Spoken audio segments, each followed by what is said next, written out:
दोस्तों चींटी के बिल के पास बस केवल आपको ये चीज रखनी है, आपकी सारी पनौती दूर हो जाएगी। शत्रुओं ने कुछ भी आपके ऊपर हाहाकार मचा रखी होगी, शत्रुओं ने कुछ भी आपको बर्बाद करने की सोच रखी होगी, शत्रुओं ने पूरी तरह से आपको खत्म करने की सोच रखी होगी, तो वो शत्रु ऐसा नहीं कर पाएगा और आपकी तरक्की होती रहेगी। फिर भी शत्रु जलेगा तब भी आपकी जिंदगी में कुछ भी नहीं हो पाएगा। यानी कि एक सुरक्षा कवच आपके आसपास, एक सुरक्षा का घेरा आपके आसपास बन जाएगा।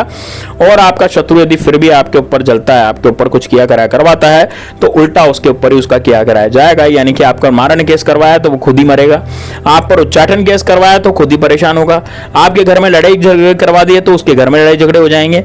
यानी कि आपके घर में जो भी वो करवाने की कोशिश करेगा उसके खुद के घर में वो हो जाएगा।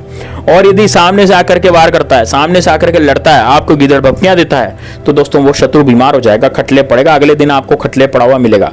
और यदि फिर भी वो बाज नहीं आता तो दोस्तों वो बेड पर पड़ा पड़ा सड़ेगा। तो दोस्तों यदि इस तरह का उपाय आप चाहते हैं, आप चाहते हैं कि यार मेरे शत्रुओं से भी मैं बहुत परेशान हो चुका हूं, मुझे गिदड़ भपकियां देते हैं, जबरदस्ती मुझे मार गिराने की कोशिश करते हैं, जबरदस्ती मुझे खत्म करने की कोशिश करते हैं और झूठे कोर्ट कचहरी के केस में आपको फंसा दिया है। यदि ऐसा कोई शत्रु है जो आपकी महिलाओं पर बुरी नजर डालता है, या फिर हो सकता है कि आपकी प्रॉपर्टी को हत्या लिया हो, या आपको मार गिराने की कोशिश की हो, आपको मारने की कोशिश की हो, सामने से आकर के जबरदस्ती आपको गिदड़ भपकियां दे रहा, आपका पैसा छीन के ले गया हो, तो दोस्तों इस तरह का शत्रु का खात्मा निश्चित रूप से हो सकता है। तो दोस्तों किस तरह से खात्मा होगा, कैसे होगा, तो पूरा इस वीडियो में जानेंगे, इसलिए वीडियो को अंत तक, लास्ट तक जरूर देखना। साथ ही में दोस्तों कमेंट बॉक्स में हर हर महादेव जरूर लिखना। यदि आप महादेव बाबा की कृपा चाहते हैं तो हर हर महादेव लिखें, भगवान श्री राम की कृपा चाहते हैं तो जय श्री राम, जय बागेश्वर धाम सरकार लिखें और वीडियो को लाइक जरूर करें। वीडियो को लाइक करने में बिल्कुल भी कंजूसी ना करें। अब दोस्तों आपको करना क्या है, ध्यान से सुनिएगा।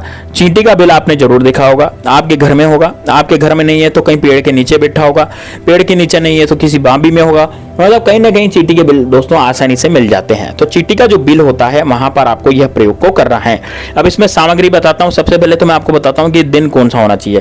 दोस्तों इसमें होना चाहिए तो अमावस्या के दिन कर सकते हैं, या पूर्णिमा के दिन कर सकते हैं, या फिर आप इसको शनिवार के दिन कर सकते हैं, या फिर आप इसको मंगलवार के दिन कर सकते हैं। रविवार के दिन भी इस प्रयोग को किया जा सकता है, क्योंकि रविवार का दिन जो होता है वो बहुत शुभ होता है इस प्रयोग को करने के लिए।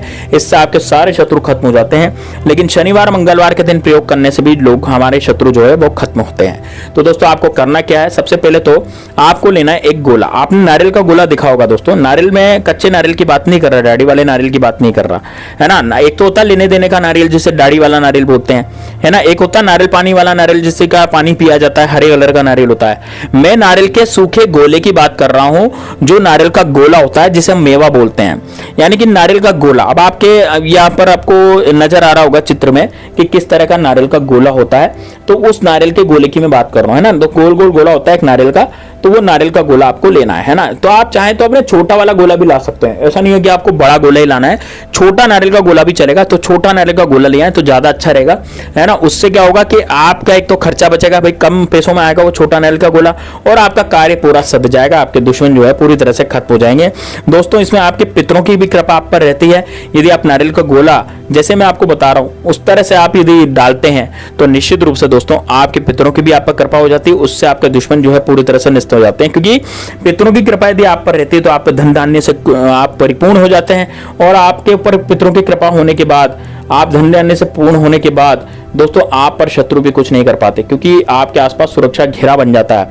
यदि कोई शत्रु फिर भी कुछ भी करता है तो निश्चित रूप से वो जो है बीमार हो जाता है, या फिर उसकी जिंदगी में वो तबाह बर्बाद हो जाता है। तो आपको करना क्या है, ध्यान से सुनिएगा दोस्तों। सबसे पहले तो मैं आपको बताना चाहूंगा, यदि मान लीजिए आपको नारियल का गोला मिल गया तो आपको क्या करना है, अब आटा लेना है थोड़ा सा, अपने घर में आटा ले लीजिए और आटे को थोड़ा सा आप सेकिए, ठीक है ना। कढ़ाई में आटे को सेकिए, थोड़ा घी डाल करके, हल्का फुल्का घी डालें और आटा डालें, आटा डालकर घी डालकर उसको सेकें, कढ़ाई में उसको सेक लें हल्का भुरभुरा होने तक। सेकने के बाद जैसे आपने आटा सेका, थोड़ी सी शक्कर आपको उसमें डालनी है ना। और शक्कर को जला मत देना, कई लोग क्या करते हैं शक्कर को जला देते हैं उस आटे में, ऐसा नहीं करना भाई, ज्यादा नहीं सेकना, बहुत हल्का हल्का सेकना है। और हल्का आटा सेकने के बाद, थोड़ा सा घी डालने के बाद, उसमें हल्का आटा सेकने के बाद आपको उसको थोड़ा ठंडा कर लेना है और उसमें थोड़ी शक्कर मिला लेनी है। शक्कर के बाद आप चाहें तो आप उसमें और चीजें भी मिला सकते हैं, वैसे आटे का ही मेन रहता है, ठीक है ना, आटा और शक्कर का ही मेन रहता है, ये बहुत अच्छा वो है रहता है। तो आपको क्या करना है, अब इस आटे को ठंडा करने के बाद इस गोले को, इन नारियल का जो गोला मैंने आपको बताया था कि नारियल का गोला पूरा ही लाना है आपको, आधा कटा टुकड़ा नहीं लाना, पूरा नारियल का गोला आपको लाना है, अखंड नारियल का गोला, ठीक है ना।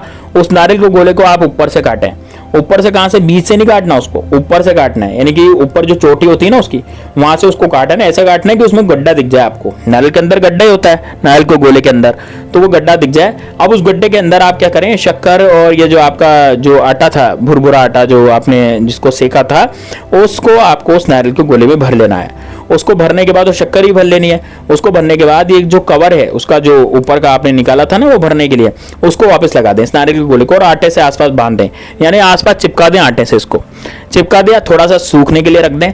अब दोस्तों अपने ऊपर से इसको 21 बार घुमाएं, ठीक है ना। आप सबसे पहले जाएंगे बरगद के पेड़ के पास या पीपल के पेड़ के पास। आप जाएंगे बरगद के पेड़ के पास, यदि बरगद के पेड़ के पास जाते हैं तो सबसे बढ़िया रहता है। बरगद का पेड़ जो रहता है भगवान भोलेनाथ का उसमें वास रहता है, उसमें बड़ी बड़ी जटाएं होती हैं, इसलिए मैं रिकमेंड करूंगा कि आप बरगद के पेड़ के पास जाएं, ना कि पीपल के पेड़ के पास। पीपल के पेड़ के पास भी जाते हैं कई लोग। यदि आपके आसपास बरगद का पेड़ नहीं है, वट वृक्ष नहीं है, तो आप पीपल के पेड़ के पास भी जा सकते हैं और उसके पास जाकर के आपको अपने ऊपर से इसको 7 बार घुमाना है। अब ये आपकी मर्जी है, आप 7 बार घुमाएं, चाहे 21 बार घुमाएं, चाहे 54 बार घुमाएं या 108 बार घुमाएं, लेकिन आपके ऊपर से आपको खुद को ये अपने ऊपर वारना है। कितनी बार वारेंगे वो मैंने बता ही दिया, लेकिन घड़ी की सुई की उल्टी दिशा में, यानी कि जैसे घड़ी की चलती है ना उस दिशा में नहीं, उसकी उल्टी दिशा में आपको अपने ऊपर से इसको घुमाना है, ठीक है। तो घड़ी की सुई की उल्टी दिशा में उसको अपने ऊपर से घुमाएं और घड़ी की सुई की उल्टी दिशा में अपने ऊपर से इसको घुमा करके, और दोस्तों आपको क्या करना है, आपको घड़ी की सुई की उल्टी दिशा में इसको घुमाना है और घड़ी की सुई की उल्टी दिशा में इसको घुमा करके आपको उस बरगद या फिर पीपल के पेड़ के नीचे आपको गड्ढा कर लेना है और गड्ढा करके उस नारियल के गोले को, है ना, बरगद या पीपल के पेड़ के नीचे गड्ढा कर लें और उस नारियल के गोले को उस बरगद या पीपल के पेड़ के नीचे गड्ढा करके उसमें गाड़ दें और गाड़ करके दोस्तों मिट्टी को ढक दें। बस इतना आपको करना है। यदि आप चाहें तो अपने शत्रु का नाम भी ले सकते हैं। आपको यदि ऐसा लगता है कि यार अब ये बाहुबली शत्रु मेरे पीछे पड़ा हुआ है, तो आप चाहें तो उस शत्रु का नाम भी ले सकते हैं। आप चाहें तो शत्रु की बात भी कर सकते हैं, आप उसका नाम भी ले सकते हैं। तो आप अपने शत्रु का नाम जरूर लें। यदि मान लीजिए आपका शत्रु है रमेश, तो आप बोलेंगे कि रमेश का नाश हो, रमेश का नाश हो और मेरी जिंदगी से रमेश चला जाए हमेशा हमेशा के लिए, और रमेश मेरी जिंदगी में कुछ भी ज्यादा नहीं कर पाए, मतलब कि ज्यादा कुछ भी छेड़े मेरी नहीं कर पाए, मेरा बुरा नहीं कर पाए, इस तरह से आपको बोलना है। ये तो हो गई शत्रु की बात। लेकिन अज्ञात शत्रु है, मान लीजिए ऐसा शत्रु जो आपको चैन से जीने नहीं देता लेकिन आपके सामने भी नहीं आता, यानी कि गुप्त शत्रु। अब गुप्त शत्रु के लिए आप बोलेंगे कि मेरे जितने भी शत्रु हैं, जो भी शत्रु मेरे पीछे पड़े हैं, उन सबका आप नाश कीजिए। और मैंने ये चींटियों को यहाँ पर भोजन दिया है, तो सूर्य देव और भगवान भोलेनाथ मेरी पुकार जरूर सुने और मेरी जिंदगी में जो भी परेशानियां है वो सब दूर हो जाए। दोस्तों यदि आपकी लक्ष्मी क्षीण हो गई है तो आप लक्ष्मी मांगने के लिए भी वहां पर बोल सकते हैं। आपकी लक्ष्मी निश्चित रूप से आ जाएगी। आपकी जॉब नहीं लग रही तो आपकी जॉब लग जाएगी। आपका जो समस्या है, जो पैसे कौड़ी को लेकर के कोई पैसे नहीं दे रहा आपके और पैसे आपके अटक गए हैं, तो वो पैसे भी दे देगा। तो दोस्तों ये बड़ा जबरदस्त, बड़ा शानदार प्रयोग है, इसको जरूर करना। ये इतना जबरदस्त प्रयोग है कि अपनी जिंदगी में आप यदि एक बार इसको कर लेंगे तो दोस्तों यकीन मानिए आपके जीवन से शत्रु नाम की बीमारी हमेशा हमेशा के लिए खत्म हो जाएगी। शत्रु इस लायक नहीं रहेगा कि आप पर कुछ किया कराया करवा सके। तो दोस्तों एक बार उपाय जरूर कीजिएगा। चलिए मिलते हैं नेक्स्ट वीडियो में, तब तक के लिए जय श्री राम, जय बागेश्वर धाम सरकार, हर हर महादेव।